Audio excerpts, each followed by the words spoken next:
ആ വിവേകമില്ലാത്തതാണ് മനുഷ്യനുള്ള ഗതികേട് എന്ന് കൃഷ്ണൻ ഉറപ്പിച്ചു പറയുകയാണ് ഇവിടെ. യാമിമാം പുഷ്പിതാം വാചം പ്രവദന്തി അവിപശ്ചിതഃ. അവിപശ്ചിതഃ, ഈ വാക്ക് തറഞ്ഞു കയറട്ടെ നിങ്ങളുടെ മനസ്സിൽ. അവിപശ്ചിത്ത് എന്ന് പറഞ്ഞാൽ വിവേകപൂർവം ഗുണദോഷപൂർവകം സത്യവും അസത്യവും നേരും പൊളിയും തിരിച്ചറിയാൻ പറ്റിയ തരത്തിൽ ചിന്തിക്കാൻ സാധിക്കാത്ത ദുർബല മനസ്സുകൾ എന്നർത്ഥം. അവിവേകം, വിവേകമില്ലാത്തവര്. ആ വിവേകമില്ലാത്തവരുടെ കയ്യിൽ ഈ വേദങ്ങൾ കിട്ടിയാൽ എന്തായി? യാമിമാം പുഷ്പിതാം വാചം പ്രവദന്തി. ആ വേദങ്ങൾ ഇങ്ങനെ വളരെ രമണീയമായി പറയണു. എന്ത്? ജ്യോതിഷ്ഠോമം എന്ന് പറയുന്ന യാഗം നടത്തിയാൽ നിങ്ങൾക്ക് സ്വർഗം കിട്ടും. എവിടെയായി സ്വർഗം? മിണ്ടരുത്. മരിച്ചതിന് ശേഷം. കഴിഞ്ഞില്ലേ വേദകാരന്? വേദകാരന് മെടുക്കാലോചിക്കണം. നിങ്ങൾ ജ്യോതിഷ്ഠോമം ചെയ്യൂ പ്രത്യക്ഷമായിട്ട്. ഇവിടെ ഫലമോ പ്രത്യക്ഷമല്ല. ആ ഫലം കിട്ടണമെങ്കിൽ നിങ്ങൾ മരിക്കണം. ഇവിടെ ജ്യോതിഷ്ഠോമം എന്ന് പറയുന്ന യാഗം നടത്താൻ എന്തൊക്കെ വേണം? ആദ്യമായിട്ടൊരു ഹോമകുണ്ഡം ഉണ്ടാക്കണം. അതിന് ഇഷ്ടിക വേണം. അത് അളവ് പ്രകാരം വയ്ക്കണം. 3-4 മേഖല അതിനുണ്ടാവണം. അതൊക്കെ കഴിഞ്ഞതിന് ശേഷം അതിൽ തീയിടണം. ആ തീയിടാൻ വേണ്ടി നുറുങ്ങുകളും കാര്യങ്ങളും ഒക്കെ തയ്യാറാക്കണം. ഒക്കെ പ്രത്യക്ഷമാണ്. അത് തീ കത്തി അങ്ങനെ ജ്വലിച്ചു വരുമ്പോഴോ ഹോമിക്കണം. ഹവിസ് വേണം, നെയ്യ് വേണം, ദർഭപ്പുല്ല് സാമഗ്രികളൊക്കെ വേണം. ഇതൊക്കെ പ്രത്യക്ഷങ്ങളാണ്. ആ കർമ്മം അവസാനിപ്പിച്ച് കിട്ടാൻ പോകുന്ന ഫലമോ മിണ്ടരുത്. അതിപ്പോഴല്ല, നിങ്ങൾ മരിക്കേൻ. മരിച്ചതിന് ശേഷം പിന്നെയാണ് നിങ്ങൾക്ക് സ്വർഗം വരിക. അതെങ്ങനെയാത്? ബാക്കിയുള്ളതൊക്കെ പ്രത്യക്ഷ, ഫലം മാത്രം അപ്രത്യക്ഷ. എന്നാലും അതിൻ്റെ പിന്നാലെ പോകുന്ന ഇംപ്ലിയാണ്ടന്മാരാണല്ലോ ഇവിടെ കൂടുതലും അവരാണല്ലോ. ഈ വേദങ്ങൾക്ക് ഉപനിഷത്ത് എന്നൊരു ഭാഗമുണ്ട്. ആ ഭാഗത്തിൽ പറയുന്നത് കേൾക്കാനുള്ള ക്ഷമയുണ്ടോ? വിവേകമുണ്ടോ? താല്പര്യമുണ്ടോ? അതിനുള്ള ബുദ്ധിസൂക്ഷ്മത, കുശാഗ്ര ബുദ്ധിത്വമുണ്ടോ? ഇല്ല. അതങ്ങോട്ട് കാണുമ്പോഴേക്കും കേൾക്കുമ്പോഴേക്കും യാമിമാം പുഷ്പിതാം വാചം പ്രവദന്തി. ഇവിടെ ഈ പ്ലാശ എന്ന് പറയുന്ന മരം വളരെ കുറവാണ്. എന്നാൽ വടക്കേ ഇന്ത്യയിലോ ഇത് ധാരാളമാണ്. ഞങ്ങൾ ജംഷഡ്പൂരിലേക്ക് പോവാനായിട്ട് റാഞ്ചിയിൽ ഇറങ്ങി. ഇറങ്ങി ഇങ്ങനെ ഒരു 3 മണിക്കൂർ യാത്രയുണ്ട് റോഡ് കൂടി. ആ പോകുന്ന സമയത്ത് വഴിനീളെ ഈ പ്ലാശ.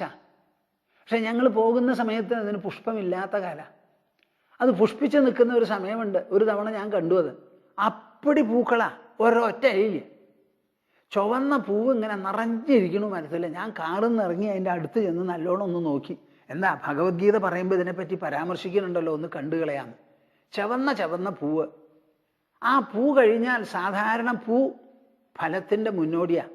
എന്നാൽ പ്ലാശിൻ്റെ പൂവിൻ്റെ പിന്നാലെ ഒരൊറ്റ ഫലം, കായ വരില്ല. ഇങ്ങനെയുണ്ടല്ലോ പ്രകൃതിയിൽ ചില രമണീയത. എല്ലാം ഉദാഹരിക്കാൻ ഇവിടെ ഒരു സാധനവും കുറവില്ല. പ്ലാശിൻ്റെ പൂക്കൾ പോലെയാണെന്ന്. യാമിമാം പുഷ്പിതാം വാചം.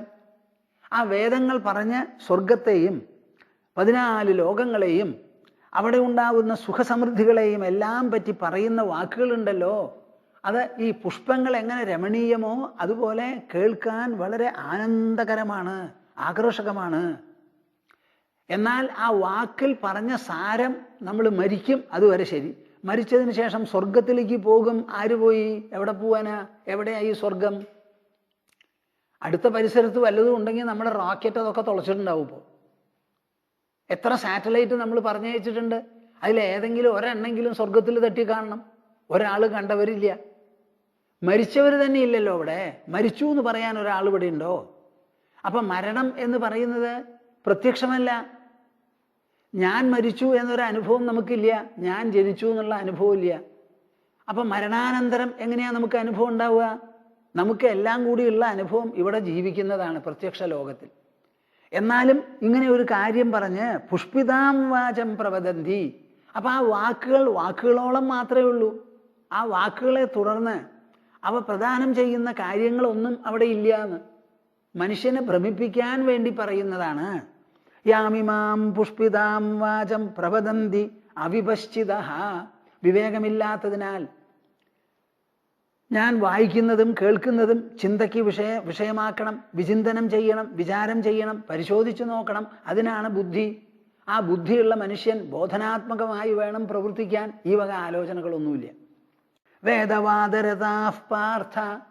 ആ വേദങ്ങൾ എന്തു പറയണോ അതിൻ്റെ പേരിൽ ആണയിട്ട് വാദിക്കുക. വേദം പറഞ്ഞിട്ടുണ്ട്, ജ്യോതിഷ്ഠോമം യാഗം നടത്തിയാൽ സ്വർഗം കിട്ടും, അതുകൊണ്ട് കിട്ടിയേ തീരൂ. ആയിക്കോട്ടെ, കിട്ടിയേ തീരൂ. എപ്പോ? മരിച്ചതിന് ശേഷം. സമാധാനമായിട്ട് പൊക്കോളൂ. ഞാൻ ജ്യോതിഷ്ഠോമ യാഗം നടത്തി മരിച്ചു കഴിഞ്ഞാൽ എനിക്ക് സ്വർഗം കിട്ടും കിട്ടും കിട്ടും കിട്ടും എന്ന് പറഞ്ഞു പൊക്കോളൂ. ഒരു വിരോധവും ഇല്ല. അവിടത്തോളം വേദം പറഞ്ഞത് ശരിയാ. ഇനി കിട്ടി എന്നുള്ള അനുഭവം ആർക്കെങ്കിലും ഉണ്ടാവുമോ എന്ന് ചോദിച്ചാൽ അങ്ങനെ ഒരു അനുഭവത്തിന് വേണ്ടിയിട്ടല്ല ഞങ്ങളത് പറയുന്നത്. മനുഷ്യന് ഭ്രമമുണ്ട്, ഇഹലോക വസ്തുക്കളെ കണ്ട് ഭ്രമിക്കുന്നു. ആ ഭ്രമിക്കുന്ന മനസ്സിന് പരലോക വസ്തുക്കളും ഭ്രമത്തിന് വിധേയമാണ്, ഭ്രമിപ്പിക്കാൻ പറ്റിയതാണെന്ന് പറഞ്ഞ് ഞങ്ങൾ കൂട്ടിച്ചേർത്തതാണ്. ആ കൂട്ടിച്ചേർത്തതുകൊണ്ട് ഞങ്ങൾ ഉദ്ദേശിക്കുന്നത് എന്താ? മനുഷ്യന്റെ മനസ്സിൽ ഞങ്ങൾ പറയുന്ന വാക്കിൽ ദൃഢമായ ഒരു വിശ്വാസം വളർത്തിയെടുത്ത് ഞങ്ങളോടൊരു കൂറും കടപ്പാടും ഉണ്ടാവണം എന്നാണ് ഞങ്ങളുടെ വിശേഷം, ഞങ്ങളുടെ ഉദ്ദേശം. ആ കൂറോടും കടപ്പാടോടും കൂടി കുറച്ചും കൂടി വായിച്ചാൽ ഉപനിഷത്തുകളിൽ ഞങ്ങളെല്ലാം വിലയിരുത്തി വിമർശിച്ച് വിചാരപൂർവം ചൂണ്ടിക്കാണിക്കണു പരമാത്മലാഭമാണ് ശരിക്കും മികച്ചത് എന്ന്. അപ്പം അത് കേട്ടാലും വിശ്വസിക്കണമല്ലോ. ഈ പകുതിയിൽ വേദം വായിച്ച് നിർത്താൻ ആരാ നിങ്ങളോട് പറയുന്നത്? ഒരാളും പറയുന്നില്ലല്ലോ. അപ്പൊ വേദവാദരഥാപാർത്ഥ, വേദങ്ങളുടെ വാക്കുകളിൽ വാദിച്ചങ്ങനെ നിൽക്കുക. നാന്യതസ്തീതി വാദിനഃ, ഈ മരണാനന്തരം കിട്ടുന്ന സ്വർഗാദി ലാഭങ്ങൾ മാത്രമേ ഉള്ളൂ, അതാണ് മികച്ചത്, അതിനപ്പുറം ഒന്നുമില്ല, ചിന്തിക്കണ്ട. വേദങ്ങൾ പറഞ്ഞ വിധികൾ അങ്ങോട്ട് അനുസരിക്കുക, അനുസരിച്ച് നമുക്ക് കിട്ടാനുള്ള നേട്ടങ്ങൾ കയ്യിലാക്കുക. അവിടുന്ന് അങ്ങോട്ട് കമാ ശിവ എന്നൊരു വാക്ക് മിണ്ടരുത്, ഒരക്ഷരം മിണ്ടിപ്പോവരുത് എന്നിങ്ങനെ വാദിച്ചിരിക്കുന്നു അത്രേ. മാത്രമല്ല അവിടുന്ന് അങ്ങോട്ട് വേദങ്ങൾ പറയുന്നതിനെ കുറിച്ച് നിങ്ങൾ ചിന്തിക്കരുത്. നമുക്ക് ഇഷ്ടപ്പെട്ടത് കിട്ടിയല്ലോ, അവിടെ നിർത്തിക്കളയൂ. ആ പറഞ്ഞത് ശരിയല്ല എന്നുള്ളൊരു വിമർശനമുണ്ടല്ലോ, ആ വിമർശനം നമ്മൾ ഉൾക്കൊള്ളണ്ട. നമ്മുടെ ബുദ്ധി വികസിക്കരുത്. ഈ മനസ്സിനുള്ള ഭ്രമത്തോടു കൂടി നിർത്തണം, വേറെ ഒന്നുമില്ല എന്നിങ്ങനെ വാദിച്ചുകൊണ്ട്. അതിനുള്ള കാരണം എന്താ? കാമാത്മാനഃ സ്വർഗപരാഹ, അവരുടെ മനസ്സിൽ മുഴുവൻ ആഗ്രഹമാണ്. അപ്പൊ പ്രപഞ്ചത്തിലുള്ള സുഖവസ്തുക്കളൊക്കെ ഏതാണ്ട് അനുഭവിച്ചു. ഇനിയിപ്പോൾ വയ്യാന്നായി, പല്ലും ഏതാണ്ട് പോയി. ഇന്നത്തെ കാലത്ത് ഡെഞ്ചർ ഫിക്സ് ചെയ്യുന്ന വെച്ചോളൂ. കണ്ണിൻ്റെ സൂക്ഷ്മതയും കുറഞ്ഞു. അത് എത്ര ഓപ്പറേഷൻ കഴിച്ചാലും എന്തായാലും അവസാനം ക്ഷീണം തന്നെ. നചികേതസ് പറഞ്ഞതാ, സർവേന്ദ്രിയാണാം ജരയന്തി തേജഹാന. ഇന്ദ്രിയങ്ങൾ കൊണ്ട് എന്തൊക്കെ നമ്മൾ അനുഭവിക്കുന്നുവോ അനുഭവിക്കുന്നിടത്തോളം നമുക്ക് ആ തേജസ് ഇന്ദ്രിയങ്ങൾക്ക് കുറഞ്ഞു വരികയാണ്. അപ്പോൾ മനസ്സിൽ കാമ ആത്മാനഃ, ആഗ്രഹം മാത്രമേ മനസ്സിലുള്ളൂ. ആ ആഗ്രഹത്തിന് ഇഹലോകമൊക്കെ കഴിഞ്ഞു, ഇവിടുന്ന് പോകാറായി. ഇനി വല്ലതും ഉണ്ടോ? ആ സ്വർഗമുണ്ട്, എന്നാൽ അതിൻ്റെ പിന്നാലെ പോയി കളയാം. ഇവിടെയുള്ളത് പോലെ അതും ഇവിടെയുള്ളതിൻ്റെ പിന്നാലെ പോണത് നമ്മുടെ ഇന്ദ്രിയങ്ങളാണ്. അതിനെ മുഴുവൻ ഇവിടെ വിട്ട് ബാക്കിയുള്ളവർ ദഹിപ്പിച്ചിട്ടാണ് നമ്മൾ പോകുന്നത്. അപ്പോൾ പോകുന്ന സമയത്ത് നമുക്ക് ശരീരമില്ല, ഇന്ദ്രിയങ്ങളില്ല, തിന്നാൻ നാവില്ല, കാണാൻ കണ്ണില്ല. അപ്പം അവരെന്ത് പറഞ്ഞു? സൂക്ഷ്മ ശരീരമുണ്ട്. ഉണ്ട് സൂക്ഷ്മ ശരീരമുണ്ട് അത്രേ. വിശ്വസിച്ചോളൂ സൂക്ഷ്മ ശരീരമുണ്ടെന്ന്. സ്വപ്നമുണ്ട് നമുക്ക്. ആ സ്വപ്നാനുഭവത്തിന് നിദാനമായി ഒരു സൂക്ഷ്മ ശരീരമുണ്ടെന്ന് നമ്മളിവിടെ പറയുകയാണ്. ഇവിടെ ജീവിക്കുമ്പോൾ ഈ ശരീരം വിട്ടുകഴിഞ്ഞാൽ പിന്നെ നമുക്കൊരു സ്വപ്നവും ഇല്ല, ഒരു സൂക്ഷ്മ ശരീരവും ഇല്ല. അപ്പൊ കാമാത്മാനഃ സ്വർഗപരാഹ ജന്മ കർമ്മ ഫലപ്രദാം, വളരെ ഗ്രഹിക്കേണ്ട കാര്യമാണ്. ഇനി നമ്മൾ സ്വർഗത്തിൽ ചെന്ന് പറ്റിയെന്നിരിക്കട്ടെ, ദീർഘകാലം അവിടെ കഴിച്ചുകൂട്ടി, അവിടെയുള്ള സുഖങ്ങളൊക്കെ അനുഭവിച്ചു. എത്ര കാലം ജീവിക്കും? താൻ വന്നതെന്നാ? ഇന്ന ദിവസം വന്നു. തനിക്ക് സ്വർഗത്തിൽ ഇരിക്കാനായി എല്ലാം കൂടിയുള്ളത് എന്താ? ഒരു യാഗം കഴിച്ചു. എത്ര ദിവസം പിടിച്ചു? ഒരാഴ്ച. എണ്ണിക്കണക്കാക്കി മണിക്കൂറുകൾ എത്രയുണ്ടാവും? ഒരാഴ്ചയിൽ 6 മണിക്കൂർ വീതം കർമ്മം ചെയ്താൽ 42 മണിക്കൂർ. അപ്പം 42 മണിക്കൂർ കർമ്മം ചെയ്തതിൻ്റെ ഫലമായി പരമാവധി തനിക്ക് ഇവിടെ 420 ദിവസം ഇരിക്കാൻ ഞങ്ങൾ അനുവദിക്കാം. അത് കഴിഞ്ഞാൽ പൊക്കോളൂന്നാ. അവിടെ ഒരു മിനിറ്റ് കൂടുതൽ ഇരിക്കാൻ പറ്റില്ല. നിങ്ങൾ വിചാരിക്കണു ചെറിയ ഇത്ര നീളം ഒരു യാഗം കഴിച്ചിട്ട് ജീവിതം മുഴുവനും സ്വർഗത്തിൽ കഴിഞ്ഞുകൂടാന്ന് നിങ്ങൾ വിചാരിച്ചാൽ എങ്ങനെയാ? ഒരു പ്ലെയിനിൽ കയറണം അല്ലെങ്കിൽ ഒരു വണ്ടിയിൽ കയറണം എന്നുണ്ടെങ്കിൽ ടിക്കറ്റ് ഉണ്ട്. ആ ടിക്കറ്റിന് കൊടുത്ത കാശനുസരിച്ചാണ് നിങ്ങൾക്ക് ഫസ്റ്റ് ക്ലാസ്സോ സെക്കൻഡ് ക്ലാസ്സോ കിട്ടുക. എന്നിട്ടോ ഒരു സീറ്റ് തന്നു. ആ സ്റ്റേഷൻ വരെ പോകാനേ ആ ടിക്കറ്റ് ഉള്ളൂ. അത് കഴിഞ്ഞാൽ നിങ്ങൾക്ക് ഇറങ്ങണം. സ്വർഗ ടിക്കറ്റ് മാത്രം എന്നേക്കുള്ളതാന്ന് പറഞ്ഞാൽ എങ്ങനെയാണ് നടക്കുക? എല്ലാം കൂടി ചെയ്തിട്ടുള്ളത് ഒരു 42 മണിക്കൂർ കർമ്മമാണ്. അതിൻ്റെ ഫലമായി ഒരു 12,000 സംവത്സരം സ്വർഗത്തിൽ കഴിഞ്ഞുകൂടണമെന്ന് പറഞ്ഞാൽ നടക്കില്ല. അപ്പം അവിടെ പ്രവേശിക്കുന്നത് പോലെ പുറത്തു കിടക്കും വേണം. പുറത്തു കിടക്കുമ്പോഴോ എവിടെയാ വന്ന് ജനിക്കുക? മനുഷ്യരായിട്ട് ജനിക്കാം? അല്ല, അല്ല. ശ്രദ്ധിച്ചു കേട്ടോളൂ പ്രേക്ഷകരെ. നമ്മൾ സ്വർഗം കിട്ടണം എന്ന് വിചാരിച്ച് ചില പുണ്യകർമ്മങ്ങൾ ചെയ്തു. അതേമാതിരി അപ്പുറത്ത് പാപകർമ്മങ്ങളും ചെയ്തിട്ടുണ്ടാവും. പുണ്യകർമ്മത്തിന് ഫലം ഉണ്ടെങ്കിൽ പാപകർമ്മത്തിനും ഫലം വേണ്ടേ? എന്താ അവര് മിണ്ടാത്തേ? പുണ്യകർമ്മത്തിന് ഫലമുണ്ടെങ്കിൽ അതേ മനുഷ്യൻ ചെയ്ത പാപത്തിനും ഫലമുണ്ടാവണ്ടേ? ആ പാപം എവിടെയാ അനുഭവിക്കുക? ഒന്നിലോ നരകത്തിൽ കൊണ്ട് ചീനച്ചട്ടിയിലിട്ട് വറക്കും, അല്ലെങ്കിലോ ഇവിടെ മൃഗങ്ങളോ പക്ഷികളോ ഒക്കെ ആയിട്ട് വരും. പാമ്പാണെങ്കിൽ മറ്റുള്ളവർ തല്ലിക്കൊല്ലും, അടിക്കും. അങ്ങനെ പലതരത്തിലുമായിട്ട് ജനിക്കേണ്ടി വരും. അപ്പം ജന്മകർമ്മ ഫലപ്രദം. ജന്മമില്ലാതെ ആവണില്ല, പിന്നെയും കർമ്മമില്ലാതെ ആവുന്നില്ല. അതിൻ്റെ ഫലം അനുഭവിക്കേണ്ടിയും വരുന്നു. ഒരു ജ്യോതിഷ്ഠോമം ചെയ്ത് ഒരു സ്വർഗത്തിൽ കുറച്ചു കാലം താമസിച്ചത് കൊണ്ട് ജീവിതത്തിൽ ചെയ്യുന്ന പ്രവൃത്തികൾക്ക് എല്ലാറ്റിനുമുള്ള ഫലം അവസാനിക്കുന്നില്ല. സ്വർഗഫലം കിട്ടുന്നത് പോലെ നരകഫലവും കിട്ടും, ബാക്കിയുള്ളതും കിട്ടും. അപ്പം എന്താ ഇവിടുന്ന് മെച്ചം? ഇവിടുന്ന് എണീറ്റ് പോയി വളരെ ഉയരത്ത് ചെന്നു, തട്ടി താഴത്തിട്ടു. ഇവിടെ തന്നെ വീണ 6 അടി താഴത്ത് വീഴുള്ളൂ, വലിയ അപകടം വരില്ല. ഓർത്തോപെഡിക് സർജൻ കാര്യങ്ങൾ ശരിയാക്കിയെന്ന് വരും. സ്വർഗത്തിൽ നിന്ന് ഇങ്ങോട്ട് താഴത്ത് വീണാലോ ഏത് ആസ്പത്രിയാണ് നിങ്ങളെ അഡ്മിറ്റ് ചെയ്യുക? തകർന്ന് തരിപ്പണാവും. അവർക്കൊന്നും യോജിപ്പിച്ച് വയ്ക്കാൻ പറ്റില്ല, വലുതും ഉണ്ടെങ്കിൽ തന്നെ. ജന്മകർമ്മഫലപ്രദാം. ഇവിടെ ജനിച്ചാലോ ക്രിയാവിശേഷ ബഹുലാം. എത്ര ക്രിയകളാണ് ഇവിടെ, എന്തിനൊക്കെ വേണ്ടിയിട്ടുള്ള പ്രവൃത്തികളാണ്. പറഞ്ഞില്ലേ 33 കോടി ദേവന്മാരാണ്. എത്ര ആളെ എത്ര തവണ പൂജിക്കണം? പൂജിച്ചാൽ അവസാനിക്കുമോ? എല്ലാവരും കൂടി അതിനുശേഷം പറഞ്ഞിരിക്കുക ഒരു ഇഷ്ടദൈവം. അപ്പോൾ ദൈവത്തിൽ ഇഷ്ടപ്പെട്ട ദൈവവും ഇഷ്ടപ്പെടാത്ത ദൈവം അങ്ങനെ തരംതിരിക്കുന്നതാണോ ദൈവത്തിൻ്റെ സ്വഭാവം? എന്നാലും നമ്മൾ ഇഷ്ടദൈവം ഇഷ്ടദൈവം എന്ന് പറഞ്ഞു ചെല്ലണം. അനവധി ക്രിയകളുണ്ട്. ഭോഗൈശ്വര്യഗതിം പ്രതി. ഈ ക്രിയകളുടെ ഉദ്ദേശം എന്താ? ഭോഗം, ഐശ്വര്യം. ഭോഗം എന്ന് പറഞ്ഞാലോ ഇന്ദ്രിയങ്ങൾ കൊണ്ട് അനുഭവിക്കാനുള്ളത്. ഐശ്വര്യം എന്ന് പറഞ്ഞാലോ മുതലായിട്ടും സ്വത്തായിട്ടും വിഭവങ്ങളായും നമ്മുടെ 4 ഭാഗത്തും സമ്പദ് സമൃദ്ധമായി അങ്ങനെ കുമിഞ്ഞുകൂടുക. ഈ ഭോഗത്തിനും ഐശ്വര്യത്തിനും വേണ്ടിയിട്ടാണ് ക്രിയകൾ മുഴുവൻ വിധിച്ചിരിക്കുന്നത്. മനുഷ്യൻ ഭോഗപ്രിയനാണ്, ഐശ്വര്യപ്രിയനാണ്, സമ്പദ് സമൃദ്ധിയാണ് അയാൾക്ക് ആവശ്യം. അതുകൊണ്ട് അത് കിട്ടാനുള്ള വഴികളുണ്ട് ഉണ്ട് ഉണ്ട് എന്ന് പറഞ്ഞ് മനസ്സിലാക്കുകയാണ്. എന്തിനാ? ആ ആളുടെ മനസ്സിനെ ഇങ്ങനെ ആകർഷിക്കണം ആകർഷിക്കണം ആകർഷിക്കണം. അതാണ് വേദങ്ങളുടെ ഉദ്ദേശം. ആകർഷിച്ചതിന് ശേഷമാണ് പിന്നെ ബുദ്ധി ഉപദേശിക്കുന്നത്. ഒരാളുടെ പേരിൽ കണ്ണടച്ച് വിശ്വസിച്ചു കുറച്ച് കഴിഞ്ഞാൽ ആരെ വിശ്വസിക്കുന്നു ആ ആൾ കുറേ സത്യവും ന്യായവും പറഞ്ഞാൽ അത് കേൾക്കേണ്ടി വരും. ആ വിശ്വാസമില്ലെങ്കിലോ ഇയാൾ പറയണത് കേൾക്കണ്ടെന്ന് പറഞ്ഞ് മുമ്പേ പോവും. അപ്പം ആദ്യം നിങ്ങളുടെ മനസ്സിനെ സ്വാധീനിച്ചെടുക്കുന്നതാണ് വേദങ്ങളുടെ ഉദ്ദേശം. അത് സ്വാധീനിച്ചെടുക്കാനായിട്ട് എന്തു വേണം? നിങ്ങൾക്ക് ഇഷ്ടമുള്ള കാര്യങ്ങൾ പറയണം, ധാരാളം കിട്ടാനുണ്ടെന്ന്. ഭോഗൈശ്വര്യഗതിം പ്രതി ഭോഗൈശ്വര്യ പ്രസക്താനാം തയാ അപഹൃതചേതസാം. പ്രേക്ഷകരെ വളരെ ശ്രദ്ധിച്ച് കേട്ടോളൂ. ഭോഗ ഐശ്വര്യ പ്രസക്താനാം. ഭോഗത്തിലും ഐശ്വര്യത്തിലും കനത്ത ആസക്തിയുള്ളതാണ് നമ്മുടെ മനസ്സ്. ഈ പറഞ്ഞ കർമ്മിഷ്ഠര് മുഴുവനും ഭോഗൈശ്വര്യങ്ങളിൽ കനത്ത താല്പര്യമുള്ളവരാണ്. തയാ അപഹൃതചേതസാം.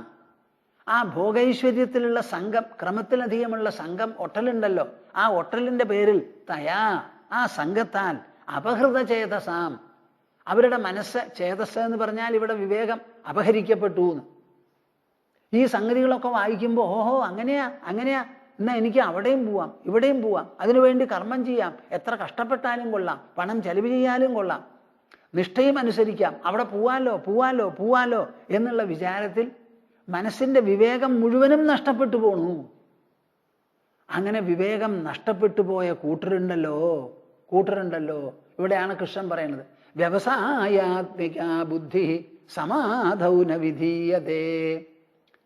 അങ്ങനെ വിവേകം മുഴുവനും നഷ്ടപ്പെട്ട് ഭോഗത്തിലും ഐശ്വര്യത്തിലുമുള്ള ആസക്തി കൊണ്ട് വലഞ്ഞിരിക്കുന്ന മനുഷ്യരുണ്ടല്ലോ, അവരുടെ മനസ്സിൽ ഈ ഉറച്ച ബുദ്ധി, ഏകബുദ്ധി ഉണ്ടാവില്ല. സമാധൗന വിധീയതേ. കർമ്മയോഗമാണ് ഇവിടെ ഉപദേശിക്കുന്നത്. യോഗബുദ്ധിയോടുകൂടി കർമ്മം ചെയ്യുന്നതാണ് കർമ്മയോഗം. അപ്പം യോഗബുദ്ധിയോടുകൂടി ചെയ്യുന്ന പ്രവൃത്തി മുഴുവനും ചെയ്യണം എന്ന് പറയുന്ന ഒരു പുതിയ സിദ്ധാന്തമാണ്. ആ സിദ്ധാന്തത്തിന് മുന്നോടിയായിട്ട് പറയുകയാണ് ഈ യോഗബുദ്ധിക്ക് മറുപടിയാവില്ല എത്ര മികച്ച വൈദിക ജീവിതവും. ആ വൈദിക ജീവിതത്തിലുള്ള ലക്ഷ്യങ്ങൾ, ആ ലക്ഷ്യങ്ങൾ കൈവരിക്കാൻ വേണ്ടി വിധിച്ചിട്ടുള്ളതായ മാർഗങ്ങൾ, ഇതൊന്നും ഈ വ്യവസായാത്മിക ബുദ്ധിക്ക് ചേരുന്നതല്ലാന്ന്. അപ്പം ഈ വേദങ്ങൾ കർമ്മങ്ങളൊക്കെ ചെയ്ത് ഒരു കാലത്ത് എനിക്ക് നിശ്ചയാത്മികമായ ബുദ്ധി വരും എന്ന് നിങ്ങൾ ആരെങ്കിലും വിചാരിക്കുന്നുണ്ടെങ്കിൽ അത് പരമ അബദ്ധമാണ്. നല്ല പോലെ ഉറപ്പിച്ചോളൂ. ഈ വ്യവസായാത്മിക ബുദ്ധി വരണമെങ്കിൽ അർജുനൻ ചെയ്തതുപോലെ ചെയ്യണം. അർജുനൻ എന്താ ചെയ്തത്? 13 കൊല്ലത്തെ തയ്യാറെടുപ്പോടുകൂടി പടക്കളത്തിൽ വന്നു നിന്ന് പട ചെയ്യാൻ പുറപ്പെട്ട് തേര് തെളിച്ച് കൊണ്ടുപോയി നിർത്തൂ എന്ന് കൃഷ്ണനോട് പറഞ്ഞ് കൃഷ്ണൻ അവിടെ കൊണ്ടുപോയി നിർത്തി 2 സൈന്യത്തെയും നോക്കി, പ്രത്യേകിച്ചും ഭീഷ്മനെയും ദ്രോണനെയും നോക്കിയപ്പോൾ തളർന്നു വശായി. എനിക്കിതൊന്നും വേണ്ട, ശ്രേയസ്സുണ്ടാവാനുള്ള വഴി എന്താ എന്ന് പറഞ്ഞു തരൂ എന്നായി. അതേവരെ ചെയ്ത അനുഷ്ഠാനങ്ങളും തപസ്സുമൊക്കെ സമുദ്രത്തിൽ കായം കലക്കിയ മാതിരി. എനിക്ക് ശ്രേയോമാർഗം പറഞ്ഞു തരൂ, ഞാൻ കേൾക്കട്ടെ എന്നായി. അപ്പോഴാണ് അർജുനത് പറഞ്ഞു കൊടുക്കുന്നത്. അപ്പം ഈ വൈദിക കർമ്മങ്ങൾ ചെയ്ത് നിങ്ങൾക്ക് വിവേകമുണ്ടാവുമെന്ന് വിചാരിക്കരുത്. അവിവേകത്തിനെ ഊട്ടി വളർത്തുന്നതാണ് ഈ വൈദിക കർമ്മങ്ങൾ. എന്നാൽ എന്തിനവ ഉണ്ടവിടെ എന്ന് ചോദിച്ചാൽ മനുഷ്യർ പലരും അവിവേകികളാണ്. അവരെ അവിവേകം വിട്ടുപോകാൻ ഇഷ്ടപ്പെടുന്നില്ല. അപ്പം അവരെ പുറന്തള്ളണ്ട എന്ന് പറഞ്ഞ് എന്തെങ്കിലും കുറച്ച് നല്ല കാര്യങ്ങൾ ചെയ്യട്ടെ. യജ്ഞം, ദാനം, തപസ് എന്ന് പറയുന്ന 3 എണ്ണം ഉൾക്കൊള്ളുന്നതാണല്ലോ നമ്മുടെ പവിത്ര കർമ്മങ്ങൾ, ദിവ്യകർമ്മങ്ങളെല്ലാം. അപ്പം എന്തെങ്കിലും യജ്ഞം, എന്തെങ്കിലും ദാനം, എന്തെങ്കിലും തപസ്. ഇപ്പോൾ ഒരു ശ്രാദ്ധം കൂട്ടണം, ഒരു ബലിയിടണം എന്ന് പറഞ്ഞാൽ പതുപോലെ ആയാൽ പറ്റില്ല. നിങ്ങൾക്ക് നേരത്തെ എണീക്കണം, കുളിക്കണം, ആ ബലിയിടാനുള്ള സാധനങ്ങളൊക്കെ കൊണ്ടുപോകണം. സാധിച്ചാൽ ഒരു പുരോഹിതനും വേണം. അങ്ങനെ പലരും ഈർന്നെടുത്തുകൊണ്ടൊക്കെയാണ് ഇത് ചെയ്യുക. പുഴയുടെ വക്കത്തോ അവിടെ എവിടെയൊക്കെ സമുദ്രതീരത്തോ ഒക്കെ ചെന്നിട്ട്. അപ്പോൾ പതിവ് പോലെയല്ല, കാലത്ത് നേരത്തെ എണീക്കും. നല്ലോണം പോലെ ചെയ്യുകയാണെങ്കിൽ കാപ്പിയും ചായയും കൂടി കുടിക്കില്ല. കുളിച്ചിട്ട് അങ്ങനെ വലിയിട്ടിട്ടേ വരുള്ളൂ. അതിൻ്റെ ഉള്ളിൽ വസ്ത്രം മാറി പൊട്ട് തൊട്ട് പണ്ടണിഞ്ഞ് അതൊന്നും അവർ ചെയ്യില്ല. അപ്പം അതിലുണ്ടാവുന്നത് എന്താ? ഒരു ഭാഗത്ത് യജ്ഞം, പിതൃക്കൾക്ക് വേണ്ടി നടത്തുക, ആ യജ്ഞമാണത്. അതിലെന്തെങ്കിലും ദാനം, പുരോഹിതനടക്കം ബാക്കിയുള്ളവർക്ക് എന്തെങ്കിലും കൊടുക്കുന്ന ദക്ഷിണ, അതൊന്ന്. തപസ്, അതിനു വേണ്ടി നാം നയിക്കുന്ന ആ നിയന്ത്രിതമായ 2, 3, 4, 5 മണിക്കൂർ, അങ്ങനെ ഒന്നും ഉണ്ടല്ലോ എന്ന് പറഞ്ഞാണ് ഇത് ചെയ്യിപ്പിക്കുന്നത്. അത്രയെങ്കിലും ഇവർക്ക് കിട്ടുമല്ലോ. നേരാമണ്ണം പറഞ്ഞാൽ കേൾക്കില്ല. അപ്പം പിന്നെ വളഞ്ഞു പറയുക, അവരുടെ മനസ്സിനെ സ്വാധീനിക്കാൻ വേണ്ടി. നേരെ മറിച്ച് എല്ലാ ദിവസവും നിങ്ങൾ ശുദ്ധ മനസ്സോടുകൂടി, ദാനധർമ്മശീലത്തോടുകൂടി, സത്യം പറഞ്ഞുകൊണ്ട്, അനാവശ്യമായി സംസാരിക്കാതെ, അനാവശ്യമായി കളിക്കാതെ, ചിരിക്കാതെ, ചീട്ട് കളിക്കാതെ, അങ്ങനെ വേണ്ടതുപോലെ നിയന്ത്രിതമായി ജീവിക്കുകയാണെങ്കിൽ ബാക്കി ഒരു യജ്ഞദാന തപസ് അഡീഷണലായിട്ട് നമുക്ക് ആവശ്യമില്ല. ജീവിതത്തിൽ വേണ്ടത് തപസ്സാണ്. ജീവിതത്തിൽ വേണ്ടത് ദാനധർമ്മങ്ങളാണ്. അവനവൻ്റെ കയ്യിലുള്ളത് എത്ര കുറഞ്ഞാലും ശരി, രക്തബന്ധത്തിലും വിവാഹബന്ധത്തിലും പെടാത്തവർക്ക് വേണ്ടി കൊണ്ടുപോയി അനുഭവിക്കൂ, ഞാനതിൽ സന്തോഷിക്കുന്നു എന്ന് പറഞ്ഞു കൊടുക്കുന്നതാണ് ദാനം. ആ ദാനത്തിൽ വെച്ച് ഏറ്റവും വിശേഷപ്പെട്ടത് എന്താ? ഒരു ഭാഗത്ത് അന്നദാനം, വസ്ത്രദാനം എന്ന് പറയുന്നു. അതിലും മികച്ചതാണ് ജ്ഞാനദാനം. ഇപ്പം ഞാനിത് സംസാരിക്കുന്നു, നിങ്ങളെല്ലാവരും കേൾക്കണം. ഇവിടെ നടക്കുന്നത് എന്താ? ജ്ഞാനം ദാനം ചെയ്യലാണ് നടക്കുന്നത്. നിങ്ങൾ എവിടം കൊണ്ടാണ് ഇത് മേടിക്കുന്നത്? ചെവി കൊണ്ട്. ഞാൻ നിങ്ങളുടെ കയ്യിൽ കുറച്ച് സ്വർണമോ അരിയോ വസ്ത്രമോ തന്നാൽ കൈ നീട്ടി മേടിച്ചുകൊണ്ട് പോകും. ഇവിടെ സ്വാമിജി, ഭൂമാനന്ദ സ്വാമിജി സംസാരിക്കുമ്പോൾ നിങ്ങളെല്ലാവരും കണ്ണു തുറന്ന് അദ്ദേഹത്തിനെ കാണുന്നു ഛായാരൂപത്തിൽ. അവിടുന്ന് വായിൽ നിന്ന് വരുന്ന ശബ്ദങ്ങൾ ചെവി കൊണ്ട് അങ്ങോട്ട് ഏറ്റെടുക്കണം. അപ്പം ചെവിക്കാണ് ഈ പറയുന്ന വാക്കുകൾ മുഴുവൻ ചെന്ന് വീഴുന്നത്. അപ്പം ഇവിടെ ദാനവസ്തു എന്താ? ജ്ഞാനപ്രതിപാദനം, തത്വപ്രതിപാദനം. ആ തത്വങ്ങളും മൂല്യങ്ങളും സിദ്ധാന്തങ്ങളും പറഞ്ഞ് മനസ്സിലാക്കുന്നതുണ്ടല്ലോ ശബ്ദരൂപത്തിൽ. ആ ശബ്ദമാണ് ഇവിടെ ദ്രവ്യം. ഹോമിക്കുന്നതോ കിട്ടുന്നതോ നിങ്ങളുടെ ചെവിയിലാണ്. ഈ ജ്ഞാനദാനമാണ് ഏറ്റവും വിശേഷം. ഇത് കേട്ട് കഴിഞ്ഞാലോ, ജ്യോതിഷ്ഠോമം നടത്തി മരണാനന്തരം സ്വർഗം കിട്ടും എന്ന് പറയുന്ന പ്രതീക്ഷ പോലെയാണോ? അതോ ഇവിടെ പറയുന്ന വാക്കുകൾ മുഴുവൻ നിങ്ങൾക്ക് അതേപടി കേട്ട് ഗ്രഹിച്ച് സ്വയം വിലയിരുത്തി അതുകൊണ്ടുള്ള ധന്യതയാണെങ്കിൽ ധന്യത, വികാസമാണെങ്കിൽ വികാസം, ഉദാത്തതയാണെങ്കിൽ ഉദാത്തത, ശുദ്ധിയാണെങ്കിൽ ശുദ്ധി, ദിവ്യത്വമാണെങ്കിൽ ദിവ്യത്വം, സന്തോഷ സാഫല്യമാണെങ്കിൽ അത് ഉടനടി നിങ്ങൾക്ക് കിട്ടുമോ? സദ്യ ഫലമാണിത്. മറ്റൊന്നിനൊക്കെ പ്രതീക്ഷയാണ്, കിട്ടും എന്നുള്ളൊരു പ്രതീക്ഷയാണ്. ഇതിന് സദ്യഫലമാണ് നിങ്ങൾക്കുണ്ടാവുക. അപ്പോൾ യജ്ഞം, ദാനം, തപസ് എന്ന് പറയുന്ന 3 എണ്ണം ഏതെങ്കിലും കുറച്ച് ചെയ്യിപ്പിക്കാൻ വേണ്ടിയാണ് നമ്മുടെ യാഗകർമ്മങ്ങളും ബലിയിടലും ഇങ്ങനെയുള്ള സാധനങ്ങൾ മുഴുവനും. അതല്ലെങ്കിൽ നമുക്ക് ആവശ്യം എന്താ?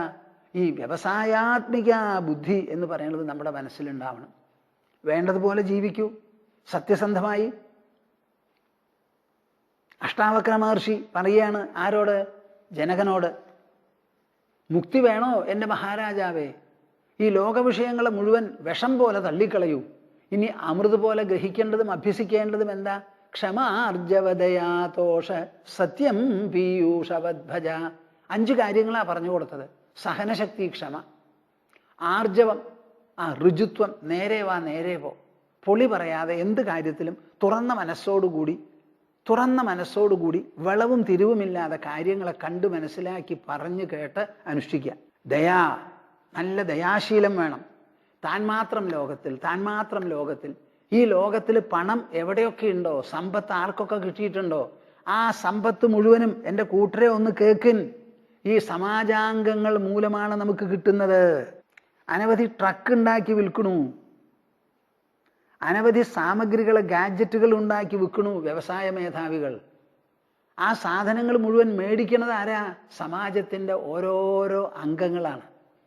അപ്പോൾ എല്ലാവരുടെ കയ്യിലും കൃഷി ചെയ്ത് കിട്ടുന്ന പണം, വ്യവസായം ചെയ്ത് കിട്ടുന്ന പണം, ഈ പണം മുഴുവനും സമാജം മേടിച്ച്, സമാജാംഗങ്ങൾ മേടിച്ച് 1 ഉറുപ്പികയായും 10 ഉറുപ്പികയായും 100ആയും 10,000ആയും ലക്ഷമായും കോടിയായും തരുന്നതാ.